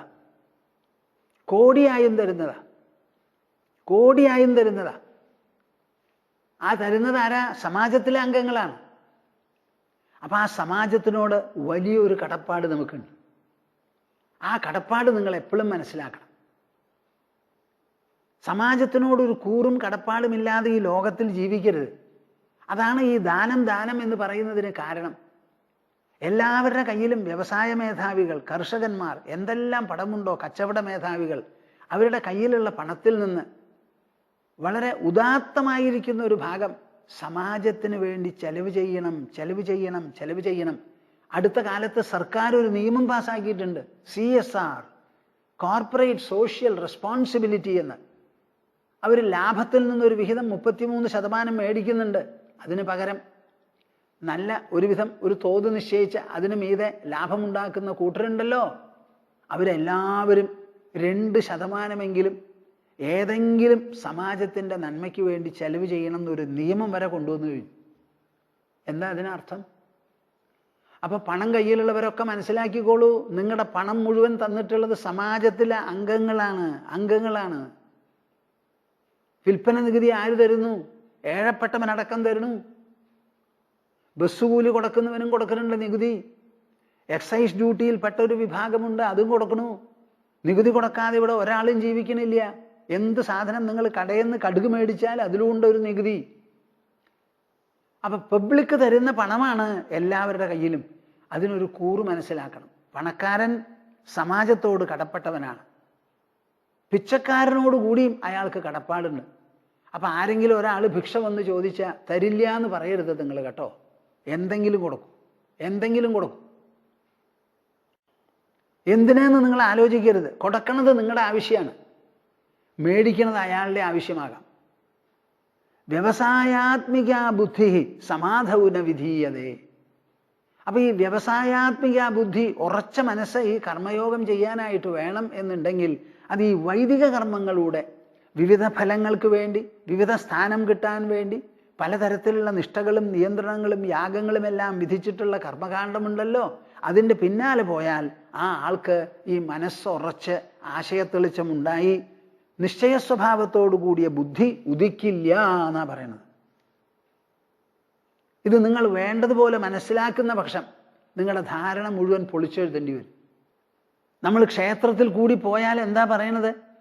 കുടുംബത്തിലെ അംഗങ്ങളുടെ എല്ലാവരുടെയും പേര് പറഞ്ഞ് ഓരോരുത്തരുടെ ജന്മനക്ഷത്രത്തിന് പ്രത്യേകം പുഷ്പാഞ്ജലി എന്ന് പറഞ്ഞിട്ടാണ് അവർ. എൻ്റെ ഭഗവാനെ, അങ്ങ് തൃപ്തിപ്പെടണം, സന്തോഷിക്കണം. ഞാൻ ഈ പ്രത്യേകം ലിസ്റ്റൊന്നും ഉണ്ടാക്കാൻ പോണില്ല. കയ്യിലെല്ലാം കൂടി ഒരു 350 ഉറുപ്പിക ഉണ്ട്, അത് അങ്ങനെ സമർപ്പിച്ച് കളയാം.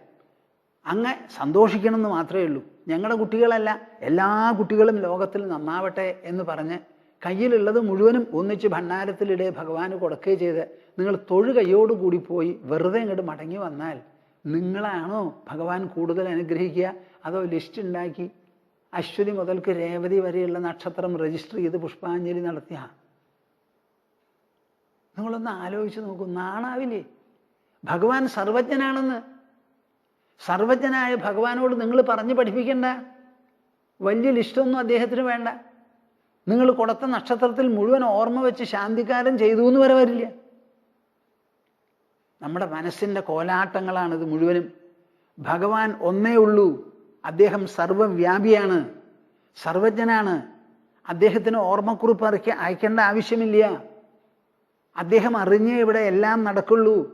അതുകൊണ്ട് ഞാനും എൻ്റെ മക്കളും ഞാൻ വന്ന് പറഞ്ഞില്ലെങ്കിലോ എൻ്റെ മക്കൾക്ക് ശ്വാസം കിട്ടണ്ടേ? എനിക്ക് മനസ്സിലാവുണ്ടാവുമോ ഞാൻ പറയുന്നത്? നമ്മൾക്ക് ഓരോ ശ്വാസവും വിട്ടെടുക്കാൻ പറ്റണമല്ലോ. അതിനുവേണ്ടി നിങ്ങൾ പുഷ്പാഞ്ജലി നടത്തിയിട്ടുണ്ടോ? എല്ലാവർക്കും ശ്വാസം കിട്ടണം, എല്ലാവരുടെയും ഹാർട്ട് ഇടിക്കണം, അതിനുവേണ്ടി നിങ്ങൾ പുഷ്പാഞ്ജലി നടത്തിയിട്ടുണ്ടോ? ഹാർട്ട് ഇടിക്കുന്നത് കൊണ്ടല്ലേ, അടിക്കുന്നത് കൊണ്ടല്ലേ പുഷ്പാഞ്ജലി നടത്തുന്നത്? അതോ പുഷ്പാഞ്ജലി നടത്തിയത് കൊണ്ട് ഹാർട്ട് അടിക്കണോ? ഞാൻ എപ്പോഴും ചോദിക്കണതാ.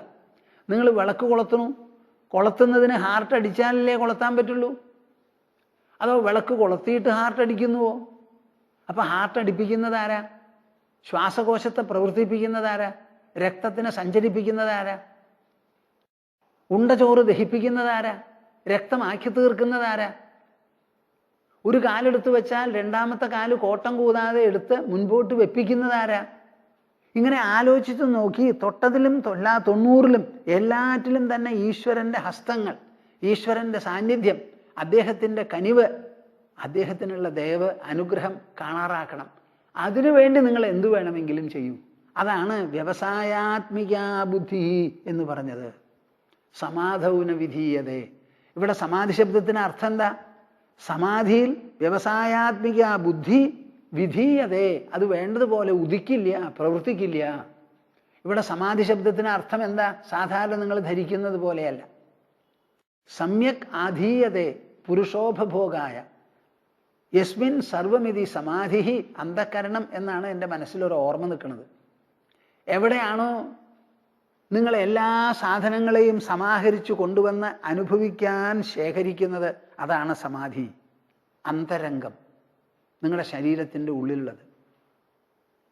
ഞാൻ എന്തെങ്കിലും ഒരു സാധനം കണ്ടാൽ ആ കണ്ടതിന് ശേഷം അല്ലെങ്കിൽ കാണുമ്പോൾ എന്താ സംഭവിക്കണത്?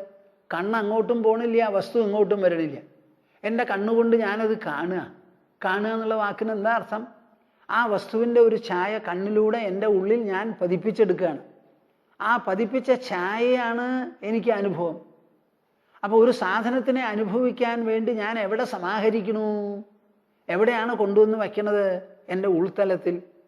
അതുതന്നെയാണ് ശബ്ദത്തിനും, അതുതന്നെയാണ് മണത്തിനും, രുചിക്കും, സ്പർശത്തിനും. അപ്പോൾ എവിടെയാണോ ഉൾത്തലത്തിൽ, ദേഹാന്തർഭാഗത്ത്, മനസ്ഥലത്തിൽ അനുഭവിക്കാൻ വേണ്ടി എല്ലാറ്റിനെയും സമാഹരിച്ചു കൊണ്ടുവരുന്ന സ്ഥലം, അതാണ് സമാധി. ആ അന്തരംഗത്തിൽ നിശ്ചയസ്വഭാവത്തോടു കൂടിയ ബുദ്ധി തെളിഞ്ഞ് ഉദിച്ച് പ്രവർത്തിക്കില്ല. ഈ കർമ്മകാണ്ഡങ്ങളുടെ പിന്നാലെ പോയാൽ അത് മുഴുവനും പുഷ്പിതാം വാചം, പുഷ്പങ്ങൾ മാത്രമാണ്, തുടർന്ന് ഫലങ്ങളില്ല. അപ്പം നാം പ്രതീക്ഷിക്കുന്ന സ്വർഗം ഇല്ല, ഇല്ല, ഇല്ല. സ്വർഗമുണ്ട് എന്നുള്ള പ്രസ്താവനയേ ഉള്ളൂ. ആ പ്രസ്താവന വെച്ചുകൊണ്ട് എന്ത് നേടാൻ ഉദ്ദേശിക്കണോ അതുണ്ട്. സ്വർഗമുണ്ടെന്ന് പറയണു, കേൾക്കണത് നമ്മൾ. അപ്പോൾ ഉണ്ടെന്ന് പറഞ്ഞ് കേൾപ്പിച്ചിട്ട് ആ കേൾപ്പിക്കുന്നത് കൊണ്ടൊരു ഫലം വേദകർത്താക്കൾ നേടാൻ ഉദ്ദേശിക്കുന്നു. അതാണ് അവിടെ വാസ്തവം, സ്വർഗമല്ല. കയ്യിലൊരു വടി കുത്തിപ്പിടിച്ച് നമ്മൾ നടക്കണു, കയ്യിൽ വടി പിടിച്ച് കുത്തിപ്പിടിച്ച് നടക്കണു. ആ നടക്കുന്ന സമയത്ത് വടിയാണോ അവിടെ സ്ഥലവും ദൂരവും ഒക്കെ നീങ്ങിപ്പോണത്, അതോ നമ്മളോ? അപ്പോൾ ഈ സ്വർഗം എന്നൊക്കെ പറയുന്ന മാധ്യമങ്ങൾ വെച്ച് അത് കേട്ട് ഗ്രഹിക്കുന്നവരുടെ മനസ്സിൽ ചില പരിണാമങ്ങളോ പരിവർത്തനങ്ങളോ പവിത്രീകരണങ്ങളോ വരുത്താൻ വേണ്ടി പറയുന്നതാണ്. അതാണ് ഇവിടെ പറയുന്നത്. ശ്രീമദ് ഭാഗവതം ഏകാദശ സ്കന്ധത്തിൽ ഞാൻ മുമ്പ് പറഞ്ഞിട്ടുള്ളതാണ്. 3-ാം അധ്യായത്തിൽ 44-ാമത്തെ ശ്ലോകമാണിത്. പരോക്ഷവാദോ വേദോയം ബാലാനാമനുശാസനം. വേദങ്ങൾ പറയുന്ന വാക്കുണ്ടല്ലോ, ആ വാക്ക് പരോക്ഷവാദമാണെന്ന്. ഇപ്പൊ സ്വർഗമുണ്ട്, ആ സ്വർഗത്തിന് വേണ്ടി ജ്യോതിഷ്ഠോമ യാഗം നടത്തൂ, യാഗം നടത്തിയാൽ മരണാനന്തരം സ്വർഗം കിട്ടും എന്ന് പറയുമ്പോൾ ആ പറയുന്ന വാക്കുകൾക്കുള്ള അർത്ഥമല്ല ആ പ്രസ്താവനയിൽ. ആ പ്രത്യക്ഷമായിട്ടുള്ള വാക്കുകളും അതിനുള്ള അർത്ഥവുമല്ല. പരോക്ഷവാദോ വേദോയം, പരോക്ഷമായ ഒരർത്ഥമുണ്ടത്. ആ അർത്ഥമാണ് ബാലാനാമനുശാസനം. കുട്ടികളെ ഓരോ കാര്യങ്ങൾ പറഞ്ഞ് അവർക്ക് ഇഷ്ടമില്ലെങ്കിലും ചെയ്യിപ്പിക്കാൻ എങ്ങനെയോ അതുപോലെ പ്രാപഞ്ചിക മനസ്സിന് ഇഷ്ടമില്ലാത്ത കാര്യങ്ങൾ അവരെ കൊണ്ട് ചെയ്യിപ്പിക്കാൻ വേണ്ടി പറയുന്നതാണ്. ഒരു ജ്യോതിഷ്ഠോമ യാഗം നടത്തണമെങ്കിൽ എത്ര ചെലവ് വരുമെന്ന് എനിക്കറിയില്ല. കുറേ അധികം ചെലവ് വരും. ആ വരുന്ന ചെലവ് മുഴുവനും ഈ യാഗമില്ലാതെ നിങ്ങൾ സമാജത്തിന് വേണ്ടി കൊടുക്കൂ ചെയ്യൂ എന്ന് പറഞ്ഞാലോ പറ്റില്ല. ആരുടെ മനസ്സ് അതിൽ ഏശില്ല. അവിടെ ജ്യോതിഷ്ഠോമം യാഗം സ്വർഗം ഞാൻ അനുഭവിക്കും എന്ന് പറയുമ്പോൾ അവിടെ 6 ലക്ഷവും 10 ലക്ഷവും ചെലവ് ചെയ്യും. നേരെ മറിച്ച് സ്വർഗവും ഇല്ല, തനിക്ക് കിട്ടൂല, ഇത് മുഴുവനും സമാജത്തിൻ്റെ നന്മയ്ക്ക് വേണ്ടി പാവപ്പെട്ടവർക്ക് കൊടുക്കൂ എന്ന് പറഞ്ഞാൽ 6 ലക്ഷത്തിൻ്റെ സ്ഥാനത്ത് 600 പോലും കൊടുക്കില്ല. 6 പിശുക്കന ഈ മനുഷ്യൻ. അയാളുടെ മനസ്സിനെ ഈ മൊരട മനസ്സിനെ പിടിച്ചു കെട്ടണം എന്നുണ്ടെങ്കിൽ വലിയ ബുദ്ധിമുട്ടാണ്. ബാലാനാമനുശാസനം. കുട്ടികൾക്ക് കഷായം കൊടുക്കുകയാണ്, ഇഷ്ടപ്പെടില്ല. കഷായം കണ്ടാൽ തന്നെ തുടങ്ങി കരച്ചിൽ. അപ്പം എന്തു വേണം? ശർക്കരയുടെ ഒരു കഷ്ണം കയ്യിൽ പിടിക്കുക. ഈ ശർക്കര ഇത് വല്ല വിധത്തിൽ കഴിക്കുക. അത് കഴിഞ്ഞാൽ ഈ ശർക്കര വായിലിട്ട് ഇങ്ങനെ നുണഞ്ഞ് ഇങ്ങനെ ഇരിക്കാം എന്ന് പറയുമ്പോൾ മൂക്കും പൊത്തി കഷായവും കുടിച്ച് ശർക്കര വേഗം വായിലിടും. അതുപോലെയാണത്രേ കുട്ടികളെ മോഹിപ്പിക്കാൻ വേണ്ടി ഓരോ കാര്യം പറയുന്നത് പോലെയാണ്. ഈ മൊരടൻ മനുഷ്യ മനസ്സുണ്ടല്ലോ, ആ മനസ്സുകൊണ്ട് ഒരു പുണ്യകർമ്മം ചെയ്യിപ്പിക്കാൻ പുറപ്പെടുമ്പോൾ അതിനിങ്ങനെ പൊടിപ്പും തൊങ്ങലും വെച്ച് സ്വർഗത്തിൽ നിങ്ങൾക്ക് അനുഭവിക്കാം, കുറേ കാലം കഴിഞ്ഞുകൂടാം, ആരെയൊക്കെ വേണമെങ്കിൽ കൂട്ടിക്കൊണ്ട് പോവാന്ന് പറയുമ്പോൾ എന്നാ അങ്ങനെയാ, ഞാൻ ചെയ്തു കളയാം, 6 ലക്ഷം 8 ലക്ഷം ആയിക്കോട്ടെ. പരോക്ഷവാദോ വേദോയം ബാലാനാമനുശാസനം കർമ്മമോക്ഷായ കർമാണി വിധത്തെ ഹ്യഗതം യഥാ. താൻ ചെയ്യുന്ന കർമ്മങ്ങൾ മുഴുവൻ അവസാനം എങ്ങനെയാ? അത് മുഴുവനും വിട്ട് എനിക്ക് മതി മതി മതി എന്ന് പറഞ്ഞ് തോന്നണത്രേ. വിരാമമാണ് നമുക്കിവിടെ ആവശ്യം, നൈഷ്കർമ്മ്യമാണ്. നമ്മുടെ ശൗനകൻ എന്ത് ചെയ്തു? ദീർഘകാലം ഗൃഹസ്ഥനായിരുന്ന് അനവധി യാഗങ്ങളും യജ്ഞങ്ങളും കർമ്മങ്ങളും എല്ലാം ചെയ്ത് ഇനി ചെയ്യാൻ പറ്റാത്തൊരു നിലയെത്തി അദ്ദേഹത്തിന്. കൈ കഴച്ചു തുടങ്ങി, വിറച്ചു തുടങ്ങി, ഹോമകുണ്ഡത്തിൻ്റെ മുൻപിൽ ഇരിക്കാൻ പറ്റില്ല, ഹോമദ്രവ്യങ്ങൾ ശരിക്കും അർപ്പിക്കാൻ പറ്റില്ല, പുക കൊള്ളാനും വയ്യ, അങ്ങനെയുള്ള ബുദ്ധിമുട്ടുകൾ വന്ന് അപ്പോഴാണ് ആലോചന വന്നത്. എന്താ ആലോചന? ഞാൻ ഇത്ര നാളും ചെയ്ത കർമ്മങ്ങൾ അഗ്നിയാണ് സ്വീകരിച്ചത്. ഈ അഗ്നി ഭഗവാൻ ഞാൻ ആർക്ക് കൊടുത്തുവോ ആ ആളുടെ കയ്യിൽ കൊണ്ട് എത്തിച്ചിട്ടുണ്ടോ? അഗ്നിയുണ്ടോ? മിണ്ടില്ല. പിന്നെ ആരാ തന്നോട് മറുപടി പറയുക? ടെലിഫോൺ ചെയ്ത് വല്ല മറുപടിയും കിട്ടാനുണ്ടോ? അതും കിട്ടില്ല. അപ്പം ഇത്ര നാളും താൻ ചെയ്തത് മുഴുവൻ തനിക്ക് വേണ്ടി താൻ മാത്രമായി ചെയ്തതാണ്. അവിടുന്ന് അങ്ങോട്ട് ആർക്ക് വേണ്ടി ചെയ്തു എന്ന ചോദ്യത്തിന് ഒരു മറുപടിയും കിട്ടില്ല. അപ്പോൾ ഒരു വൈരാഗ്യമാ വന്നു. എന്നിട്ടാണ് അങ്കിരസ് മഹർഷിയുടെ അടുത്ത് പോയിട്ട് എന്തറിഞ്ഞാലോ എല്ലാം അറിയപ്പെടുക, അത് പറഞ്ഞു തരൂ എന്നാവശ്യപ്പെട്ടു പോയത്. അപ്പം ഈ കർമ്മങ്ങളുടെ മുഴുവൻ അവസാനം എവിടെയാ? കർമ്മമോക്ഷായ കർമാണി. എല്ലാ കർമ്മങ്ങളും മതി മതി എന്ന് തോന്നുന്നവരെയാ. ഒരു പെൺകുട്ടി കല്യാണം കഴിച്ചു, ഭർത്താവോട് കൂടിയിരുന്നു, ഗർഭം ധരിച്ചു, 2-3 കുട്ടികളായി, അവർക്ക് മുതിർന്നു, വയസ്സ് വർദ്ധിച്ചു, എല്ലാം അവസാനിച്ചു. അതിനുശേഷം പിന്നെ തോന്നുമോ രണ്ടാമത് ഗർഭം ധരിച്ച് ഇനിയും 3 കുട്ടികൾ വേണമെന്ന്? തോന്നില്ലല്ലോ. എല്ലാം ചെയ്തു കഴിഞ്ഞ് അവസാനിച്ച് മതി മതി എന്നൊരു തോന്നല. അങ്ങനെ മനുഷ്യൻ്റെ മനസ്സിൽ മതി എന്നൊരു തോന്നൽ വരാൻ വേണ്ടിയിട്ടാണ് ഈ കർമ്മങ്ങൾ മുഴുവൻ ചെയ്യണത്. അലസനായിട്ടിരുന്നാൽ ഒന്നും പറ്റില്ല. അപ്പം മനുഷ്യനെ കൊണ്ട് പല വിധത്തിലുള്ള കർമ്മങ്ങൾ ചെയ്യിപ്പിച്ച് ആ കർമ്മങ്ങളിലെല്ലാം വൈരാഗ്യം വിരതി വരുത്തുന്നതാണ് ശാസ്ത്രത്തിൻ്റെ ഉദ്ദേശം. വ്യവസ്ഥിതിസ്തേഷു വിവാഹയജ്ഞ സുരാഗ്രഹൈ ആസു നിവൃത്തിരിഷ്ട. ഇത് ഞാൻ ഏകാദശം പറയുന്ന സമയത്ത് ഗൃഹസ്ഥധർമ്മം പറയുമ്പോൾ വളരെ വ്യക്തമായി പറഞ്ഞതാണ്. ലോകേ വ്യവായാമിഷമദ്യസേവ നിത്യാസ്തു ജന്തോ നഹി തത്ര ചോദന. മനുഷ്യനിൽ 3 വിധത്തിലുള്ള അഭിലാഷങ്ങളും ആവശ്യങ്ങളും പ്രേരണകളുമുണ്ട്. ഒന്ന് വ്യവായം, സ്ത്രീ പുരുഷ സംസർഗം. ആമിഷ മദ്യസേവ, മദ്യം കഴിക്കൽ, മാംസം കഴിക്കൽ. ഇതിനെല്ലാറ്റിനും ഒരു പ്രവണത സ്വതസിദ്ധമായി മനുഷ്യൻ്റെ മനസ്സിലും പ്രകൃതിയിലും ഉള്ളതാ. അതിൽ നഹി തത്ര ചോദന. ഒരാൾ വന്ന് പറയേണ്ട ആവശ്യമില്ല, എടോ മാംസം കഴിക്കുക. ഇതിൽ ഞങ്ങളിങ്ങനെ തൃശ്ശൂർക്കൊക്കെ വഴി പോകുന്ന സമയത്ത് ഒരാൾ ചോദിക്കുക, ഞങ്ങൾ വരുമ്പോഴത്തേന് രാത്രി ഇത്തിരി നേരം വൈകി, അവിടെ വലിയ ക്യൂവാ, വളരെ ക്ഷമയോടുകൂടി ക്യൂ നിൽക്കുക. അപ്പം ആരോ ചോദിച്ചു, ഇതെന്താ ക്യൂ? ഇത് മദ്യം മേടിക്കാനുള്ള ക്യൂവാ. എന്താ അടക്കാന്നറിയോ അവർക്ക്? അങ്ങനെ ഒരു അടക്കം നിങ്ങൾ വേറെ ഒരു സ്ഥലത്തും കാണില്ല. ബഹള. അവിടെ മാത്രം വളരെ അടക്കത്തോടു കൂടി നിൽക്കണം ആ മദ്യം കിട്ടാൻ. അപ്പം അതിന് ഒരാളും പ്രേരിപ്പിക്കേണ്ട ആവശ്യമില്ല. അതുമാതിരി മാംസം കഴിക്കാനും. നിത്യാസ്തു ജന്തോഹോ, എല്ലാവർക്കും സഹജമായിട്ടുള്ള പ്രേരണയാണ്. അപ്പം ഈ പ്രേരണയെ എങ്ങനെ നമ്മൾ അധീനപ്പെടുത്തി കൊണ്ടുവരും, ക്രമീകരിച്ചു കൊണ്ടുവരും എന്നൊരു ചോദ്യം മാത്രമേ ഉള്ളൂ. ആ ക്രമീകരണത്തിന് വേണ്ടിയിട്ടാണ് ഈ 3 എണ്ണം. എന്ത്? വിവാഹ യജ്ഞ സുരാഗ്രഹൈ. വ്യവായം, മൈഥുനം നടത്തണമെന്നുണ്ടെങ്കിൽ കല്യാണം കഴിച്ചോളൂ, എല്ലാവരുടെ മുൻപിലും വെച്ച്. ഒരു ആൺകുട്ടി ഒരു പെൺകുട്ടി കല്യാണം നിശ്ചയിക്കുക, കല്യാണ ദിവസം നിശ്ചയിക്കുക. എന്നിട്ട് എല്ലാ ബന്ധുക്കളെയും സ്നേഹിതന്മാരെയും വിളിക്കുക. ഇവർ രണ്ടുപേരും വിവാഹിതരാവാൻ പോകുന്നു എന്ന് പറഞ്ഞ് ദൃക്സാക്ഷികളോടുകൂടി വിവാഹം കഴിച്ചാൽ പിന്നെ നിങ്ങൾക്ക് എവിടെ വേണമെങ്കിൽ എങ്ങനെ വേണമെങ്കിൽ പോയി കെട്ടിമറിയാം, ഒരു കുഴപ്പമില്ല. അത് കൂടാതെ ചെയ്യരുതെന്ന്.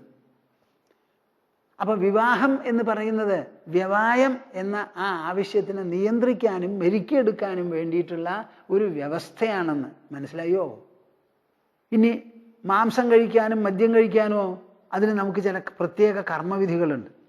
സൗത്രാമണി എന്ന് പറഞ്ഞിട്ടൊരു യാഗവും യജ്ഞവും ക്രതുവൊക്കെ ഉണ്ട്. സുരാഗ്രഹം എന്ന് പറയണതുമുണ്ട്.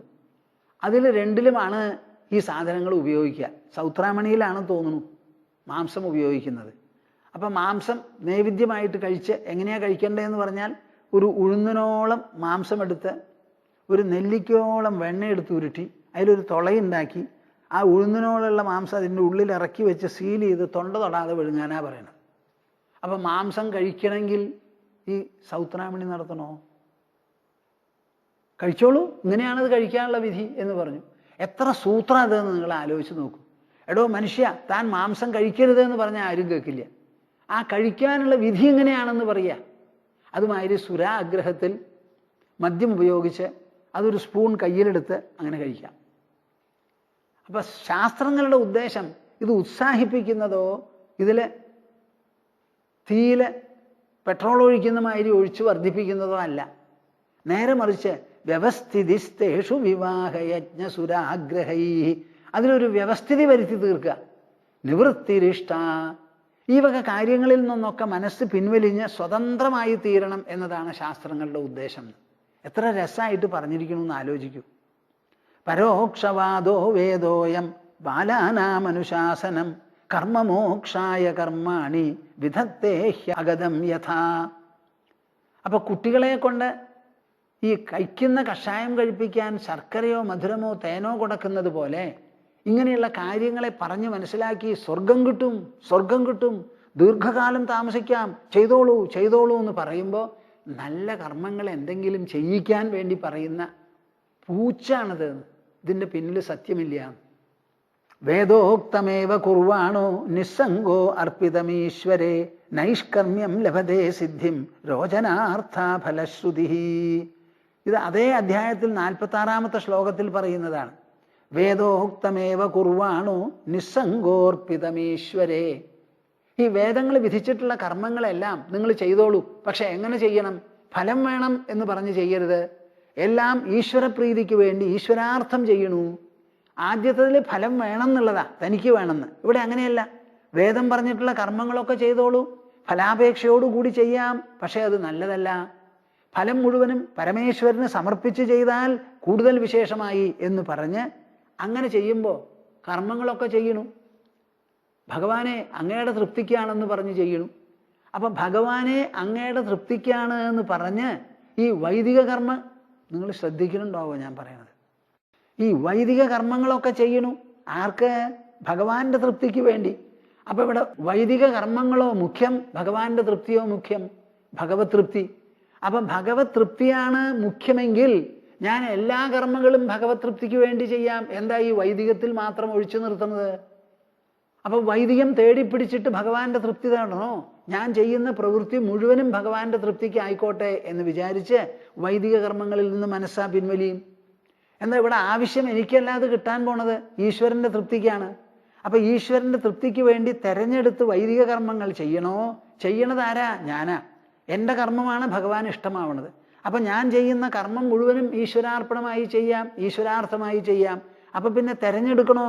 വേണ്ട എന്ന് പറഞ്ഞ് സർവകർമ്മങ്ങളെയും വിട്ട് നൈഷ്കർമ്മ്യം ലഭതേ സിദ്ധിം രോചനാർത്ഥ ഫലശ്രുതി. ഈ വക കർമ്മങ്ങൾക്കൊന്നും, വിശേഷ കർമ്മങ്ങൾക്കൊന്നും പോണ്ട. ഞാൻ എൻ്റെ പാട്ടിൽ ലളിതമായി ജീവിക്കാം, സുഭഗമായി ജീവിക്കാം, ഈശ്വരനെ മനസ്സിൽ നിർത്താം. ഞാൻ ശ്വസിക്കുന്നതടക്കം, മലമൂത്ര വിസർജനങ്ങൾ നടത്തുന്നതടക്കം എല്ലാ കർമ്മങ്ങളും ഈശ്വരൻ്റെ തൃപ്തിക്ക് മാത്രം വേണ്ടിയാണ്. ഈശ്വര തൃപ്തി, ഈശ്വര തൃപ്തി, ഈശ്വര തൃപ്തി. ആ ഒരു വിചാരം മനസ്സിലങ്ങോട്ട് വ്യാപിച്ചു കഴിഞ്ഞാൽ പിന്നെ ബഹുമുഖ കർമ്മങ്ങളുടെ ആവശ്യം വരില്ല. അപ്പോഴാണ് നൈഷ്കർമ്മ്യം എന്ന് പറയുന്ന സിദ്ധി നമുക്ക് വരുന്നത്. രോചനാർത്ഥ ഫലശ്രുതി. കർമ്മം ചെയ്യിപ്പിക്കാൻ മനുഷ്യനെ പ്രേരിപ്പിക്കണം, കർമ്മം ചെയ്യാൻ പ്രേരിപ്പിക്കണം. ആ പ്രേരിപ്പിക്കുന്നതിനാണ് പൊടിപ്പും തൊങ്ങലും വെച്ചിട്ടുള്ള ഫലം, ആ ഫലശ്രുതി മുഴുവനെന്ന്. രോചനാർത്ഥ ഫലശ്രുതി. ഇതൊന്ന് കേൾക്കൂ കൂട്ടരെ, നിങ്ങൾ കേട്ട് മനസ്സിലാക്കൂ. രോചനാർത്ഥ ഫലശ്രുതി. മനുഷ്യന് രുചി നൽകാൻ വേണ്ടിയിട്ടാണ് ഈ വർണ്ണശബളമായിരിക്കുന്ന ഫലങ്ങൾ ഉണ്ട്, സിദ്ധിയുണ്ട് എന്നിങ്ങനെ പറഞ്ഞ് മനസ്സിലാക്കുന്നത് ഞങ്ങൾ. രോചനാർത്ഥ ഫലശ്രുതി. ശബ്ദബ്രഹ്മണി നിഷ്ണാതോ ന നിഷ്ണായാത് പരേയതി ശ്രമസ്തസ്യ ശ്രമഫലോ ഹ്യധേനുമിവ രക്ഷതഃ. ഇത് കൃഷ്ണൻ ഉദ്ധവനോട് പറയണതാ. 11-ാം സ്കന്ധത്തിൽ 11-ാം അധ്യായത്തിൽ 18-ാമത്തെ ശ്ലോകമാണിത്. ശബ്ദബ്രഹ്മണി നിഷ്ണാതോ ന നിഷ്ണായാത് പരേയതി. ഈ വേദവും വേദവിധികളും എല്ലാം ശബ്ദബ്രഹ്മത്തിൽപ്പെട്ടതാണ്. ആ ശബ്ദബ്രഹ്മത്തിൽ സംഹിതയിൽ നിന്നും ബ്രാഹ്മണത്തിൽ നിന്നും അനവധി വിധികളും നിഷേധങ്ങളും മന്ത്രങ്ങളും സൂക്തങ്ങളും എല്ലാം വായിച്ചു പാരായണം ചെയ്യാൻ പറ്റും. പുരുഷ സൂക്തമുണ്ട്, നാരായണ സൂക്തമുണ്ട്, ശ്രീ സൂക്തമുണ്ട്, ഇതൊക്കെ ചൊല്ലാം. രുദ്രമുണ്ട്, ചമകമുണ്ട്, ഇതൊക്കെ പഠിച്ച് ഇങ്ങനെ പലതും ഉണ്ടല്ലോ. ഒക്കെ ശബ്ദബ്രഹ്മം. അതിൽ നല്ല നിഷ്ണാതത്വം നമുക്ക് വന്നു എന്നിരിക്കട്ടെ, നല്ലോണം പഠിച്ചു, പണ്ഡിതനാണ്, വേദവിത്താണ്. പക്ഷെ ഒരു കാര്യം മനസ്സിലാക്കണം, വേദം എന്നുള്ള വാക്കിന് തന്നെ അർത്ഥം അറിവ് എന്നാണ്. എന്തിനെക്കുറിച്ചുള്ള അറിവ്? ലോകത്തെക്കുറിച്ചുള്ള അറിവാണെങ്കിൽ അതിന് നമുക്ക് ഫിസിക്സ്, കെമിസ്ട്രി, മാത്തമാറ്റിക്സ് മുതലായിട്ടുള്ള ബയോളജിയൊക്കെ ഉണ്ട്. അത് സ്കൂളിലും കോളേജിലുമാണ് പഠിക്കുക. വേദത്തിലെ ഏതെങ്കിലും ഒരു വിശേഷജ്ഞാനം നമുക്ക് തരുന്നുണ്ടെങ്കിൽ അത് വിഷയജ്ഞാനമല്ല, വിഷയിജ്ഞാനമാണ്. കേൾക്കുന്നുണ്ടോ കൂട്ടരെ നിങ്ങൾ? വിഷയജ്ഞാനം എന്ന് പറഞ്ഞാൽ വിഷയം, ഓബ്ജക്റ്റ്, ദൃശ്യം, ഇന്ദ്രിയങ്ങൾ കൊണ്ട് കാണാനുള്ള പദാർത്ഥങ്ങളാണ് വിഷയം. അങ്ങനെ ഓബ്ജക്റ്റ് നോളേജ് എന്നൊരു നോളേജ് ഉണ്ട്, അപരാവിദ്യ. അതിനെപ്പറ്റി എല്ലാ വേദം പറയുന്നത്. സബ്ജക്റ്റ് നോളേജ്, നമ്മുടെ ശരീരത്തിൻ്റെ ഉള്ളിലുള്ള മനസ്സ്, ബുദ്ധി, അത് രചിക്കുന്ന കോലാഹലങ്ങൾ, അഹങ്കാരം, അതിനെല്ലാം അപ്പുറത്തെ ഞാൻ എന്ന് പറയുന്ന ഒരു ഉൾസത്ത, അതിനെക്കുറിച്ച് പ്രതിപാദിക്കുന്നതാണ് വേദങ്ങൾ. ബാക്കി എല്ലാ കാര്യങ്ങളെക്കുറിച്ചും പ്രതിപാദിക്കുന്നില്ല, പ്രതിപാദിക്കേണ്ട ആവശ്യമില്ല. ഒരു ആനയെ കണ്ടാൽ നമുക്കറിയാം ഇത് ആനയാണ്. ആ ആനയ്ക്ക് എന്തൊക്കെയുണ്ടെന്ന് നമുക്കറിയാം. ആ വരുന്ന ആനയ്ക്ക് 4 കാലും വാലും കൊമ്പ് 2 ചുണ്ടും തുമ്പിക്കൈയും എന്ന് നമുക്കറിയാം. അത് പറയേണ്ട ആവശ്യമൊന്നുമില്ല, നോക്കി മനസ്സിലാക്കാന്നുള്ളതാ. അത് വേദങ്ങൾ പറയണമെന്നൊന്നുമില്ല. അപ്പൊ വേദങ്ങൾ നമ്മെ പറഞ്ഞ് മനസ്സിലാക്കുന്നത് എന്താ? അധ്യാത്മമായിട്ടുള്ള കാര്യങ്ങളാണ്. അധ്യാത്മം എന്ന് പറഞ്ഞാൽ സ്വദേഹത്തിൻ്റെ ഉള്ളിലുള്ളത്, ദ്രവ്യവും ഊർജവുമല്ലാതെ ചേതനാമയമായി, പ്രജ്ഞാമയമായി, ബോധസ്വരൂപത്തിലുള്ള ഘടകങ്ങളെക്കുറിച്ചാണ് പറയേണ്ടത്. മനസ്സ് എന്താണ്? ഈ മനസ്സ്, അതിലുള്ള ആഗ്രഹം എന്ന് പറഞ്ഞാൽ എന്ത്? മനോവൃത്തികൾക്ക് എന്താണ് ആധാരം? ഈ വൃത്തികൾ കൊണ്ട് നമുക്ക് നേടാനുള്ളത് എന്ത്? ബുദ്ധി എന്ന് പറഞ്ഞാൽ എന്ത്? മനസ്സും ബുദ്ധിയും തമ്മിലുള്ള വ്യത്യാസം എന്ത്? ബോധം എന്ന് പറയുന്നു, ഇത് ശരീരത്തിൽ നിന്നുണ്ടാവുന്നതോ അതോ ബോധത്തിൽ നിന്ന് ശരീരം ഉണ്ടാവുന്നുവോ? ഇങ്ങനെ ഉൾഘടകങ്ങളെ മുഴുവൻ വേണ്ടതുപോലെ വിവരിച്ച് പറഞ്ഞ് മനസ്സിലാക്കി തന്ന് അവസാനം ഞാൻ എന്ന് പറയുന്ന ആ അഹം പ്രത്യയ ഗോചരം, അതുകൊണ്ട് സൂചിപ്പിക്കുന്ന പരമാത്മാ എന്ത് എന്ന് ഗ്രഹിപ്പിക്കുന്നതാണ് വേദം. ആ ഒരു ഭാഗം വിട്ടുകളഞ്ഞ് അത് മനസ്സിലാക്കാതെ ഈ വിഷയകാര്യങ്ങൾ നേടിയെടുക്കാൻ വേണ്ടി യജ്ഞങ്ങളും യാഗങ്ങളും സാമഗ്രികളും ഗംഭീരമായിരിക്കുന്ന ഹോമങ്ങളും സൂക്തങ്ങളും എല്ലാം കൂടി അങ്ങനെ കഴിഞ്ഞുകൂടുന്നവരുണ്ടല്ലോ, അവരുടെ ശ്രമസ്തസ്യ ശ്രമഫലോ, അവരെത്ര കാലം എന്തൊക്കെ വേണമെങ്കിൽ ചെയ്തോട്ടെ, ശ്രമഫലം, ആ ശ്രമം പരിശ്രമം മാത്രമാണ് ആ ശ്രമത്തിലുള്ള ഫലം. ജ്യോതിഷ്ഠോമം ചെയ്തു, ആ ചെയ്ത ആ കർമ്മമുണ്ടല്ലോ അത് തന്നെ. ഞാൻ ചെയ്തു, കഷ്ടപ്പെട്ടു ചെയ്തു, കൊടുക്കേണ്ടതൊക്കെ കൊടുത്തു, ഹോമിക്കേണ്ടതൊക്കെ ഹോമിച്ചു, അതിലുള്ള വെണ്ണീറടക്കം ഞാൻ പിന്നെ മാറ്റിക്കളഞ്ഞു വെടുപ്പാക്കി. ഇത് തന്നെ ശ്രമസ്തസ്യ ശ്രമഫല ഹ്യധേനുമിവ രക്ഷത. പാലില്ലാത്ത പശുവിനെ എത്ര തിന്നാൻ കൊടുത്താലും ചാണവും മൂത്രവും മാത്രമേ ഉണ്ടാവുള്ളൂ, ഒരു തുള്ളി പാല് കിട്ടില്ല. അതുമാതിരി ഒരു തുള്ളി ഫലം നിങ്ങൾ ഉദ്ദേശിക്കുന്നത് ഈ വേദകർമ്മങ്ങൾ കൊണ്ട് ഒന്നും ഉണ്ടാവില്ല. ഞാനിത് പറയുമ്പോൾ നമ്മുടെ പ്രേക്ഷകരെ എങ്ങനെയാണാവോ ഇത് കേൾക്കാൻ പോണത്? ഓ, ഈ സ്വാമി ഇത്ര ശക്തമാണോ അദ്ദേഹത്തിൻ്റെ വാക്ക് എന്ന് നിങ്ങൾക്ക് തോന്നുന്നുണ്ടാവും ഇല്ലേ? പറയുമപ്പാ, പറയും. ഇതാണ് ശാസ്ത്രം. ശാസ്ത്രം എന്ന് പറഞ്ഞാൽ ഇതാണ്. നമ്മുടെ ശാസ്ത്രത്തിൻ്റെ മുൻപിൽ എന്തിനേയും വെട്ടിമുറിക്കാൻ അപഗ്രഥിക്കാനുള്ള ശക്തിയുണ്ട്. ഭഗവാനെ പോലും നാം ഡിസക്റ്റ് ചെയ്യും. ഭഗവാൻ എന്ന് പറയുന്ന വാക്ക് നമ്മുടെ ഹൃദയത്തിൽ, നമ്മുടെ മസ്തിഷ്കത്തിൽ അവിടെ വളർന്ന് ഉദിച്ചു വന്നിട്ടുള്ളതാ. ആ വാക്കിന് അർത്ഥം പറയാൻ നമ്മൾ തന്നെ വേണം, നമ്മൾ ബാധ്യസ്ഥരുമാണ്, നമുക്കേ കഴിയുള്ളൂ. അപ്പം ഈ വേദങ്ങളൊക്കെ ഉണ്ടായിട്ടുള്ളത് മനുഷ്യ മനസ്സിൽ നിന്നും ബുദ്ധിയിൽ നിന്നുമാണ്. ആ മനുഷ്യൻ സാധാരണ മനുഷ്യനല്ല, അപൗരുഷേയം എന്നാണല്ലോ വേദത്തിന് പറയുക. സാധാരണ മനുഷ്യ മനസ്സിൽ നിന്ന് ഈ വേദങ്ങളൊന്നും നിർഗളിക്കില്ല.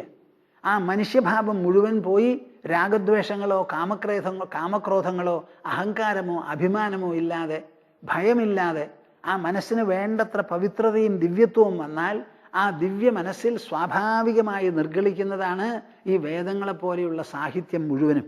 ഗ്രന്ഥമഭ്യസ്യ മേധാവി ജ്ഞാനവിജ്ഞാന തത്പരഃ പലാലമിവ ധാന്യാർത്ഥി ത്യജേത് ഗ്രന്ഥം അശേഷതഃ.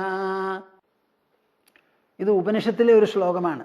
ഗ്രന്ഥമഭ്യസ്യ മേധാവി ജ്ഞാനവിജ്ഞാന തത്പരഃ ഫലാലമിവ ധാന്യാർത്ഥി ത്യജേത് ഗ്രന്ഥമശേഷതഃ. ഏത് ഗ്രന്ഥവും ജ്ഞാനഗ്രന്ഥങ്ങൾ വേണ്ടതുപോലെ തുറന്നു വായിച്ച് മനസ്സിലാക്കി അഭ്യസിച്ച് പഴക്കം തഴക്കമൊക്കെ അതിൽ നേടാം. എന്നിട്ട് അതിൽ പറഞ്ഞ കാര്യങ്ങൾ മുഴുവൻ ഗ്രഹിക്കണം. അങ്ങനെ ഗ്രഹിച്ചു കഴിഞ്ഞാൽ മേധാവി, നല്ല മേധയുള്ളവൻ, ബുദ്ധിമാൻ എന്തു വേണം? ജ്ഞാന വിജ്ഞാന തത്പരഃ. ആ ഗ്രന്ഥത്തിൽ പറഞ്ഞിട്ടുള്ള കാര്യങ്ങളുണ്ടല്ലോ. ഇപ്പം എല്ലാ ഗ്രന്ഥത്തിലും അവസാനം പറയുന്നത് എന്താ? എടോ മനുഷ്യ, താൻ ശരീരമല്ല, ശരീരിയാണ്.